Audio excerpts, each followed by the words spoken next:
নমস্কার। কবি শুভ দাশগুপ্তের কবিতা আমি সুভাষ। তোমার পাথরে দিয়েছি মালা, এত মালা এত ফুল তুমি ঢাকা পড়ে গেছো। তুমি পাথর না হলে রাগ করতে।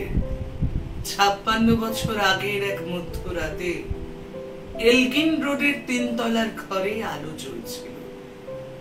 চাদর গায়ের এক ছায়ামূর্তি পায়চারি করছিল অবিরাম। বাইরের রাস্তায় ইংরেজ পুলিশের চর সতর্ক সজাগ চোখে দেখছিল। তার সব সতর্কতাকে বুদ্ধ বানিয়ে তুমি তখন অন্ধকার চিড়ে ছুটে চলেছ আলোর পথে। দেশের মানুষ কাকপক্ষী কেউ টের পায়নি। তুমি চলে যাবার পর 56টা শীত, বর্ষা, গ্রীষ্ম, উধাও তুমিও। সেই থেকে প্রত্যেক জানুয়ারিতে পৃথিবীর এপারা ওপারা সব মাটিতে তোমার অনশ্বর পায়ের ছাপ। সব রাইফেলে তোমার বুকের বারুদ, সব কুচকাওয়াজে তোমার স্বপ্নের ছন্দ। পরশ পাথরের মতো স্বাধীনতাকে খুঁজেছে তোমার অন্তরে লুকিয়ে থাকা খেপা। তোমার গন্তব্য ছিল স্বাধীনতা, তোমার পথ ছিল স্বাধীনতা, তোমার স্বপ্ন ছিল স্বাধীনতা, তোমার প্রেম ছিল স্বাধীনতা। তুমি রক্ত চেয়েছিলে স্বাধীনতার জন্য, তুমি তাই পাথর। যারা স্বাধীনতার আড়ালে চেয়েছিল গদি, চেয়েছিল সিংহাসন, ইংরেজের ছেড়ে যাওয়া লুটের রাজ্যপাট, তারা রইল সুখে। ভারতবর্ষের টাকায় তাদের মুখ, তোমার নয়।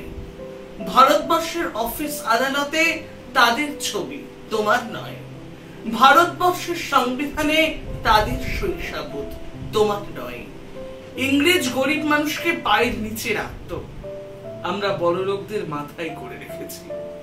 স্মাগলার কিংবা ডাকাতকে জোর হাতে সভাপতির আসনে আহ্বান করেছি। ইংরেজ এদেশের ধন সম্পত্তি লুট করত, আমরা দেশটাকে বেঁচে দিচ্ছি। ইংরেজ দিয়েছে চাবুক লাঠি গুলি, আমরা দিয়েছি মস্তান মাফিয়া নেতা আর গুলি। ইংরেজ দিয়েছে কালাপানি সেলুলার জেল, আমরা দিয়েছি টিভিতে সুপারহিট মোকাবিলা আর আইনসভায় আয়রাম গয়রামের খেল। 56 বছর আগের এক মধ্যরাতে পরাধীন এই দেশ ছেড়ে তুমি চলে গিয়েছিলে স্বাধীন এক স্বদেশে ফিরে আসার স্বপ্ন নিয়ে। তুমি ফিরে আসনি, স্বাধীনতা এসেছে।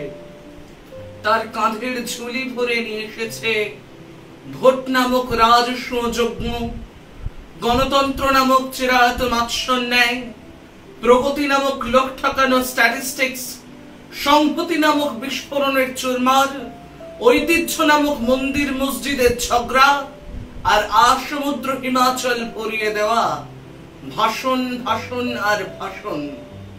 56 বছর ধরে তুমি পাথর হয়ে আছো।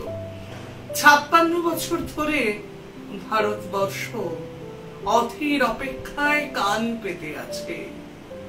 ইথার তরঙ্গে কবে হঠাৎ শোনা যাবে স্বাধীনতার নিজস্ব কণ্ঠস্বর। আমি সুভাষ বলছি, আমি সুভাষ বলছি।